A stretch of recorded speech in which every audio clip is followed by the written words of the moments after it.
Esta es la entrevista de Fausto Yepes, hoy con...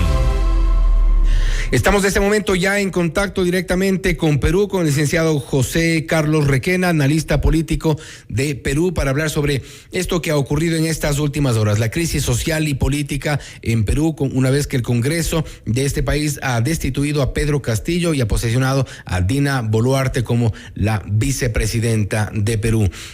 José Carlos, gracias por estar con nosotros. Fausto Yepes se saluda desde los estudios de FM Mundo en Quito. Bienvenido. Fausto, encantado, ¿cómo estás? Buenas tardes. Gracias, José Carlos. ¿Cuál es la situación en este momento, a esta hora, del ex ya presidente Pedro Castillo? Sabíamos hasta las primeras horas de la tarde, un poco avanzada la tarde, que estaba detenido en la prefectura de Lima. Posteriormente ya se iban a iniciar, estaba ya presente, entendemos, la fiscalía para tomar acción sobre algunos casos que podría enfrentar más adelante, principalmente en el ámbito penal. Sí, bueno, estamos a la espera de mayores noticias desde ese ámbito, a partir de las 3:30 de la tarde, en que la presidenta Dina Boluarte tomó juramento. Pues la atención más se ha centrado en lo que vaya a pasar con la conformación de su gabinete, que seguramente en las próximas horas o los próximos días podremos tener mayor información. La situación del señor Castillo, estamos a la espera de conocer más, como te decía al inicio, y sí, esta crisis creo que ha sido precipitada por la decisión desesperada de disolver el Congreso, tomada hacia el mediodía de hoy. Es más o menos, ha sido interpretado como una especie de tiro en el pie que se pegó Pedro Castillo el momento de tomar esta decisión apresurada de disolver el Congreso y declarar un gobierno de excepción. Esto fue inmediatamente tomado, la reacción fue inmediatamente en contra, y no solo de pocos de los sectores de oposición, sino de otros sectores que eventualmente le estaban acompañando. Sí, sin duda. Mira, las primeras reacciones de hecho vinieron de su propio gabinete. Su canciller César Landa, que hasta hace algunos días estaba liderando las conversaciones con la OEA, que tuvo una misión que emitió su informe solamente la semana pasada, renunció al cargo. Lo mismo hicieron 9 colegas suyos más. Al poco rato la Defensoría, la Fiscalía, el Poder Judicial y más determinantemente las Fuerzas Armadas emitieron su comunicado en que rechazaban la acción inconstitucional de Castillo, y el Congreso apuró la votación planeada originalmente para las 3 de la tarde, pero estos 101 votos que decía usted en la introducción fueron tomados con 2 horas de antelación debido a la crisis precipitada por la decisión de Castillo. Ahora, incluso sabemos que en esas mismas horas, parte de lo que nos comentabas, parte del gabinete también le dio la espalda. Su propio abogado dejó la defensa de Pedro Castillo, tomando en cuenta que la decisión apresurada de declarar un gobierno de excepción era equivocada, y pues prácticamente lo dejó solo.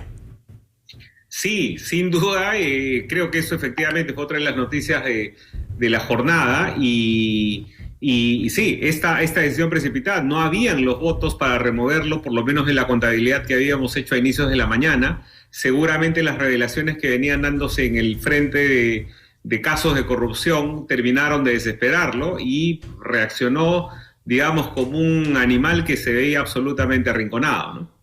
Se lo veía y se le notaba completamente acorralado.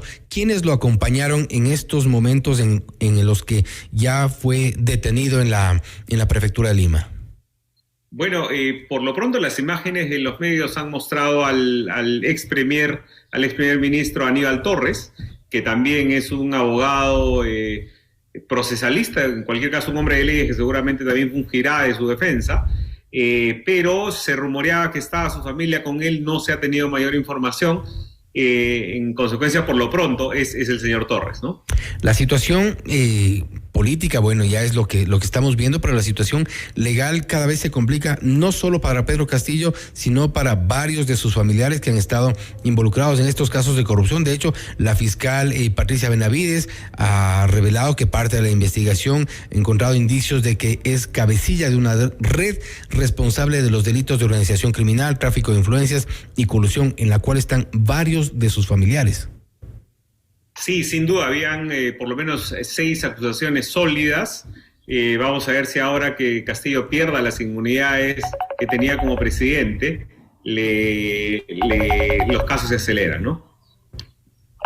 Ahora, José Carlos, un tema que creo que es importante también establecer: según la Constitución peruana, el presidente solo puede ser acusado por traición a la patria, impedir la celebración de elecciones, disolver el Congreso indebidamente o impedir que se reúna, imposibilitar el funcionamiento de órganos electorales. Según la Fiscalía, es un procedimiento especial, una denuncia constitucional la que se tiene que hacer para iniciar todos estos procesos.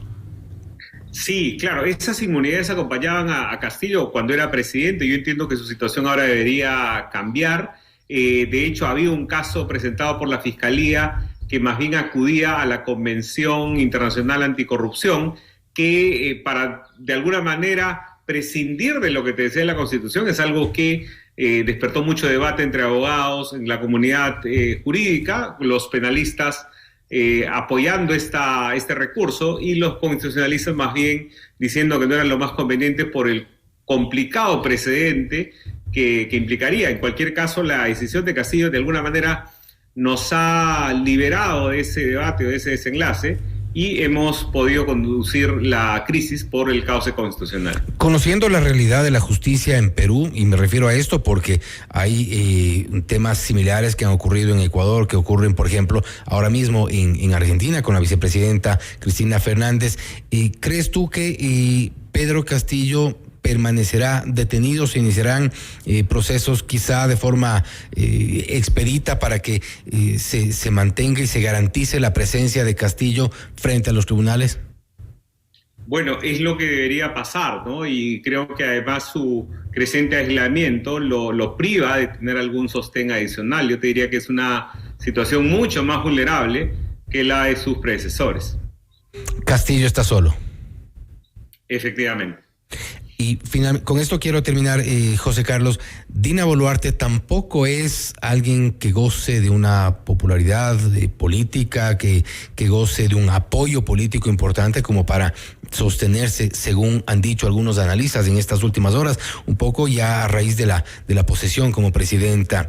¿Cómo le ves tú la fuerza política que pueda tener Dina Boluarte?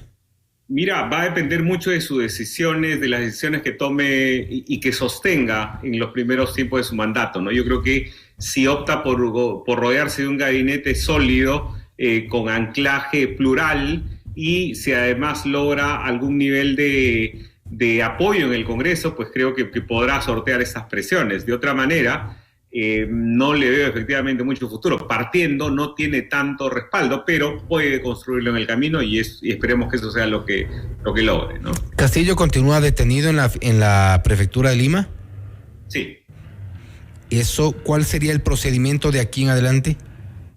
Pues esa ¿Y por qué fue detenido legal. allí? Yo la verdad veo más los temas políticos, me inhibiría de opinar por ese lado. Creo que algún abogado tendría que responder estas preguntas. En todo caso, bueno, sin duda creo que es evidente la soledad y la situación cada vez más complicada de Pedro Castillo, ahora ya expresidente de Perú. José Carlos, gracias por haber estado con nosotros y por contarnos un poco la situación de tu país.